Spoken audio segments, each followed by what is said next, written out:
जगत पर उपस्थित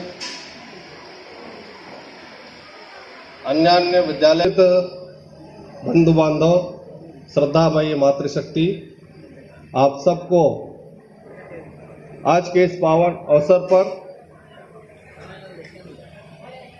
इस विद्यालय के रजत जयंती अवसर पर राष्ट्रीय शिक्षा नीति के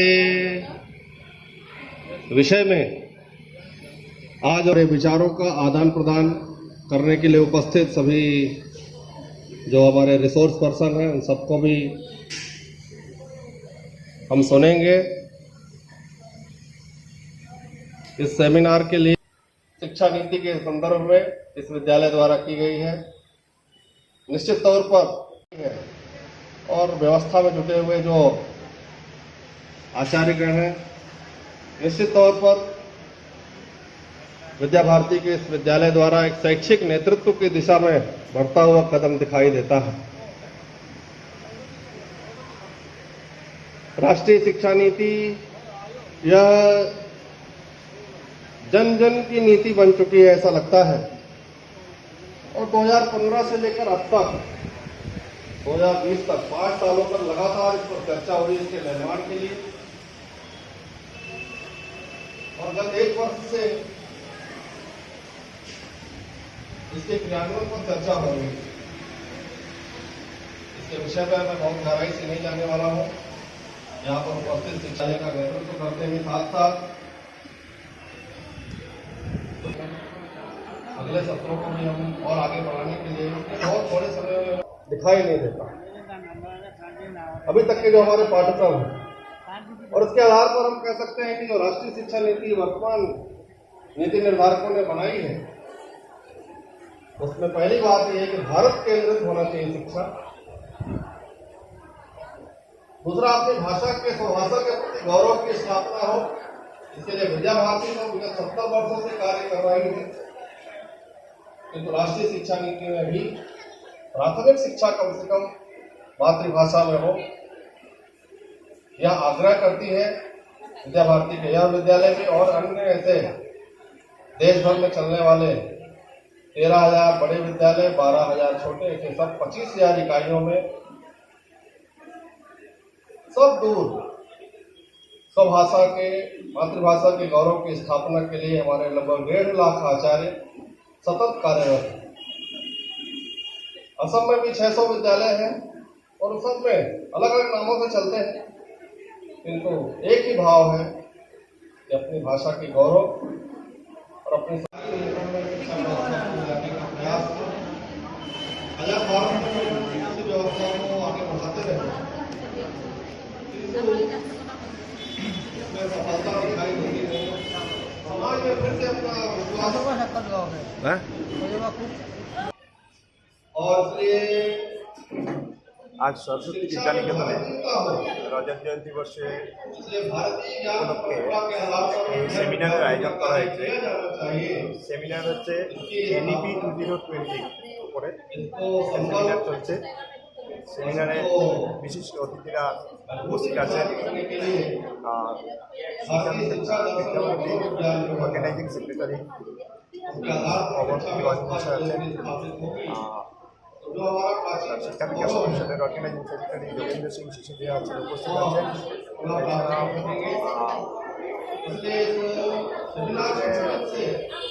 আসাম ইউনিভার্সিটি নিয়ারেন্দ্র আসাম ইউনিভার্সিটির রেজিস্ট্রার উনিও উপস্থিত আছেন।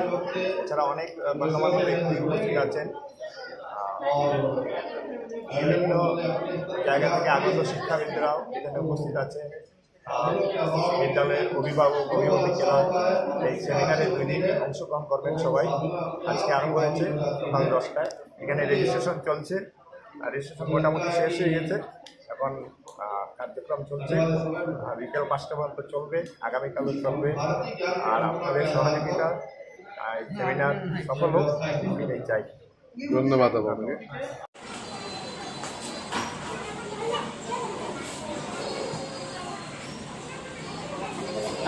আজকের প্রোগ্রামে নবেন্দু মহাশয় ক্যাম্পে গেলাম, ওনার সঙ্গে একটু কথা বলতে চাই। আজকের দিনটা আপনার কাছে কেমন লাগে? Hi everyone there.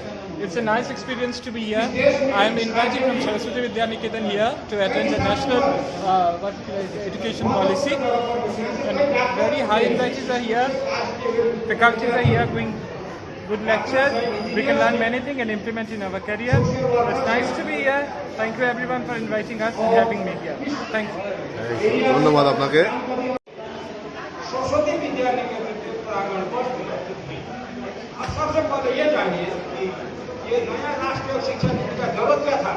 हमारे पास सिलेबस है, पढ़ा रहे थे, हमें क्यों इस देश में नया राष्ट्रीय शिक्षा नीति की जरूरत पड़ी।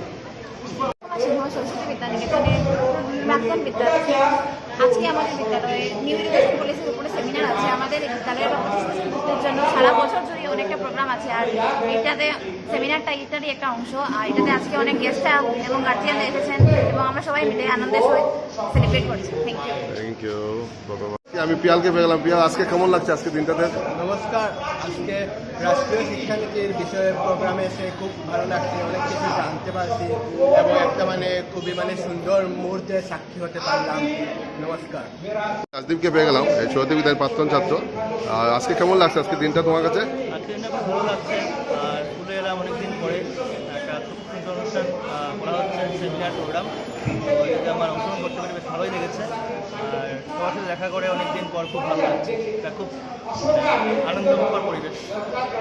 ধন্যবাদ রাজদীপকে। এই প্রাক্তন ছাত্রী পেয়ে গেলাম বৈশালীকে। বৈশালী, আজকে দিনটা কেমন লাগছে তোমার কাছে? নমস্কার। আজকে আমার অনেক ভালো লাগছে। আমি আজকে অনেকদিন পরে বিদ্যালয়ে এসেছি। এই ন্যাশনাল এডুকেশন পলিসির উপর সেমিনার থেকে আমরা অনেক কিছু শিখতে পারবো। আমার অনেক ভালো লাগছে। ধন্যবাদ বৈশালীকে। প্রাক্তন ছাত্র পেয়ে গেছি তমজিৎকে। ঠিক আছে তমজিৎ, আজকে কেমন লাগছে তোমার কাছে? নমস্কার। আজকে অনেকদিন পরে স্কুলে আসলাম। ন্যাশনাল এডুকেশন পলিসি আজকে আমাদের স্কুলে সেমিনার হচ্ছে। আশা করছি আজকে অনেক কিছু শিখতে পারবো। অনেক দামি জিনিস অনেকদিন পরে দেখা হলো, খুব খুশি লাগছে। আপনারা আশা করছি আমাদের এই বিদ্যালয়ের এই ভিডিওটা খুব উপভোগ করবেন, দামি চ্যানেলে সাবস্ক্রাইব করবেন, লাইক করবেন। भारत में राष्ट्रीय स्तर पर एनसीआर নমস্কার, আমি সরস্বতী বিদ্যা নিকেতনের আচার্য। আজকে আমাদের বিদ্যালয়ে আয়োজিত 2 দিবসীয় সেমিনার অনুষ্ঠানে খুবই ভালো লাগছে উপস্থিত থেকে। এই নতুন শিক্ষানীতি এসেছে, অনেকে অনেক কিছু জানি না। এই শিক্ষানীতিতে আমাদের ছাত্রছাত্রীরা কি বিষয় নিয়ে পড়বে, কীরকম পড়বে, অপর্যাপ্ত পরিমাণ ঐচ্ছিক বিষয়ের উপর যে নির্ভর করা হচ্ছে, সবাই যাতে সেদিকে আমরা দৃষ্টি দিই, সেগুলো আমরা বুঝে যেন যাতে আমরা সামনে ভবিষ্যতের দিকে এগিয়ে যেতে পারি। সবার কাছে আমার এটাই অনুরোধ রইল। ধন্যবাদ আপনাকে। पढ़ाएंगे। मैं कह रहा हूँ, लिखा है किताब में कि स्किल का एक कोर्स हमें सबको पढ़ाना है, सिखाना है। तो जब वो स्किल का कोर्स सीखेगा तो वो जो गिवर बनेगा या कि सेल्फ एम्प्लॉयड बनेगा, कुछ कमाएगा। जॉब के मार्केट में, नौकरी के मार्केट में जाने का जरूरत नहीं है। आप सब जानते हैं कि देश में कई समस्या, सोशल प्रॉब्लम है। सोशल प्रॉब्लम के कई कारण होते हैं। एक कारण है बेरोजगार, अनएम्प्लॉयमेंट। तो जब हम नया शिक्षा नीति पूर्ण रूप से लागू करेंगे तो मुझे विश्वास है कि ये जो सोशल प्रॉब्लम बेरोजगारी के कारण है वो कुछ हद तक समाप्त हो जाएगी और देश पर शांति व्यवस्था शुरू हो जाएगी। तो अब हम विद्या भारती के स्कूल में भी जब हमारा नया पाठ्यक्रम आएगा तो वहाँ पर स्किल के लिए भी हमें शिक्षक शिक्षा को तैयार होना है। पाठ्यक्रम चेंज हो जाएगा, उससे कई विषय तो वही रहेंगे, जैसे history, geography, economics, English, grammar आदि। आप जो किसी कारण से आप नहीं पढ़ पाए तो आप छोड़ सकते हैं, आपको सर्टिफिकेट मिलेगा। तो आप सेकेंड ईयर में आप मॉडल कॉलेज महारानी या प्रेसिडेंसी कॉलेज कोलकाता में जाकर पढ़ सकते हैं। वो सेकेंड ईयर वहाँ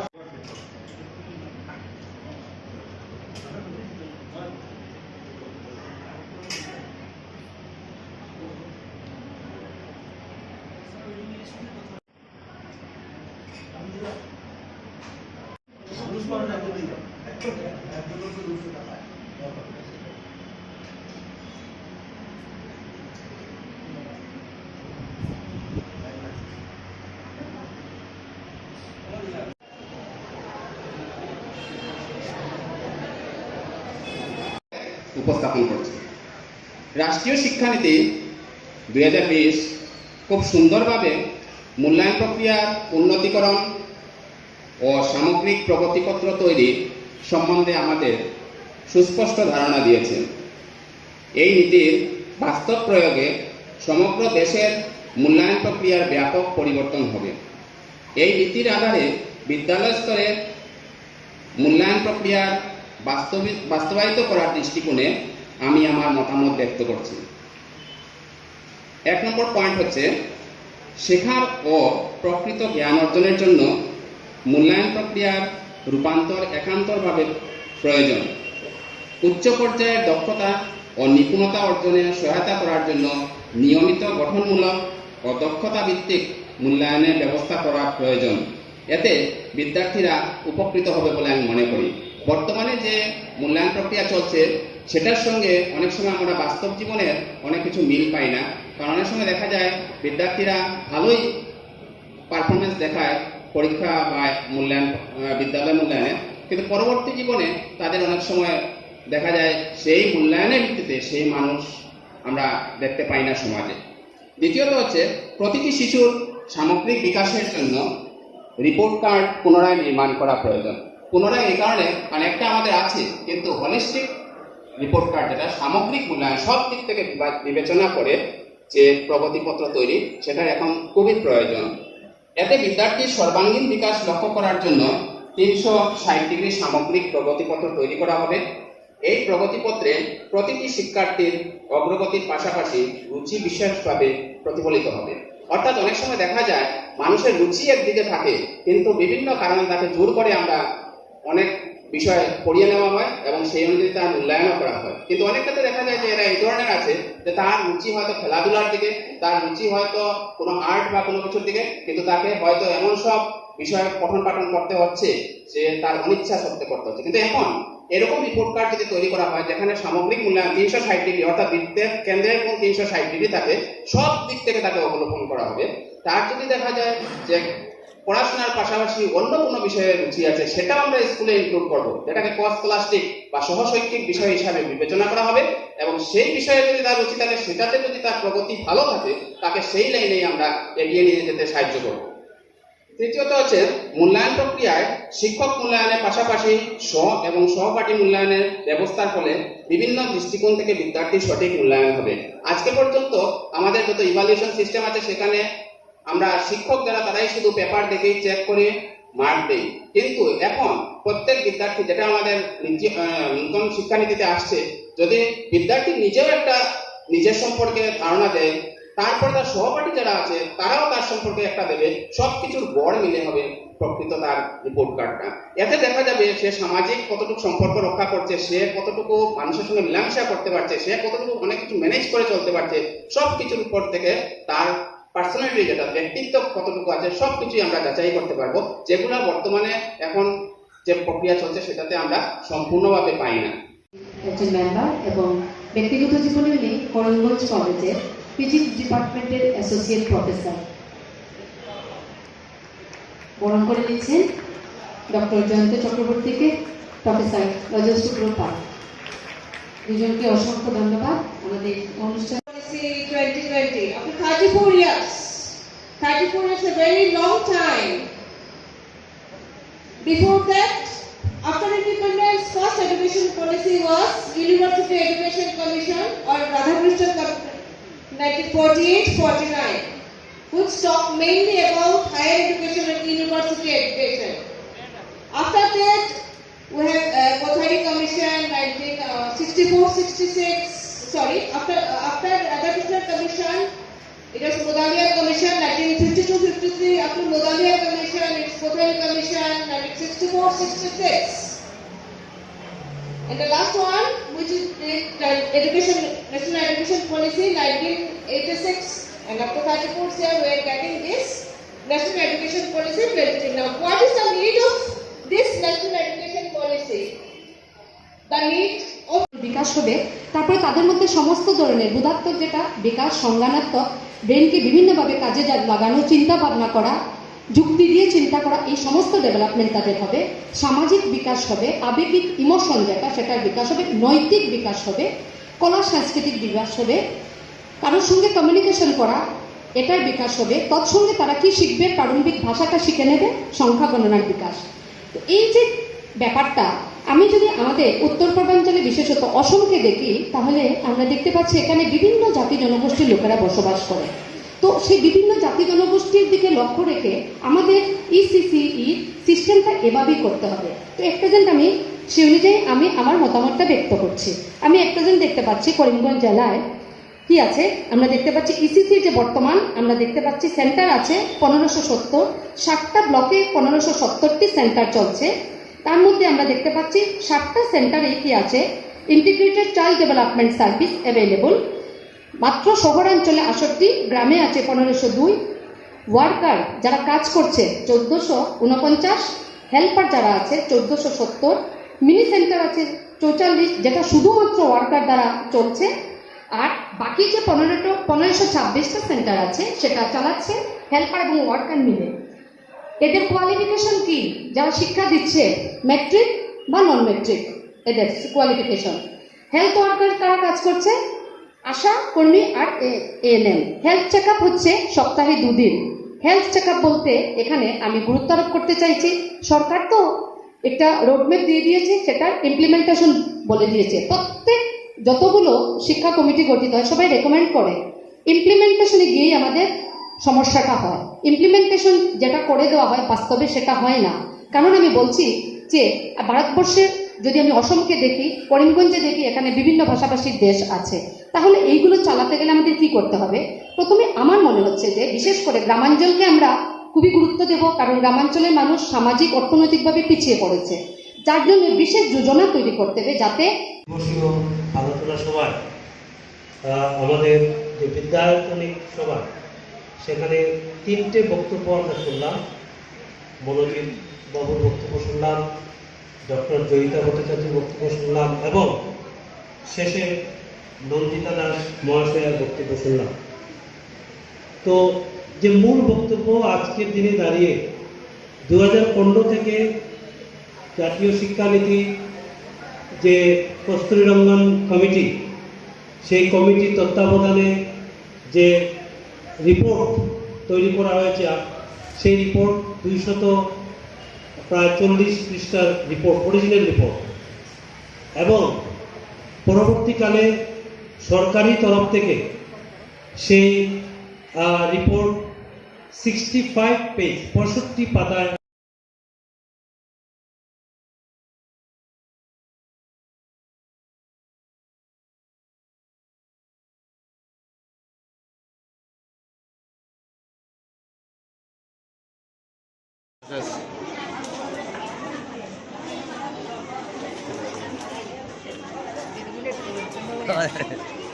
and the sunlight.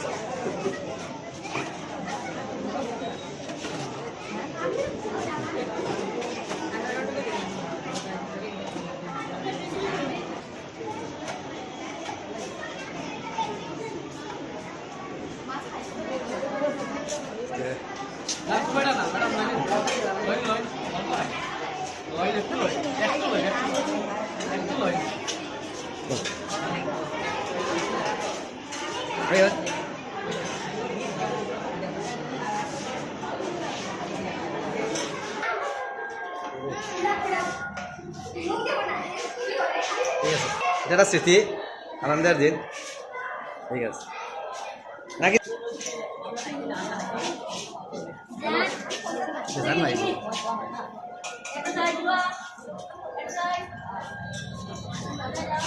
দিদি?